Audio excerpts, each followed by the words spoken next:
Lieskové jahňady, je to nutričná mňamka, obsahujú veľmi veľa bielkovín, vitamínov, minerálov a dokonca aj vitamín K.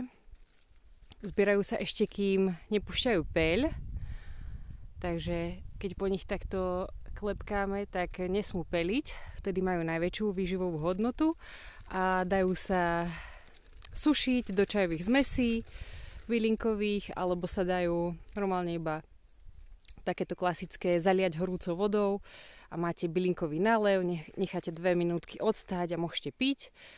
Dokonca sa dajú namáčať v horkej čokoláde a máte z toho sladkú, fajnú cukrovinku, alebo sa dajú aj vyprážať v cestíčku, môže byť klasické ako slané palacinkové cestíčko, alebo môžete tam pridať rôzne koreninky a máte také orientálne, takže lieskové jahňady na jar, prvá chutná mňamka, ktorá nám narastla na posilnenie organizmu.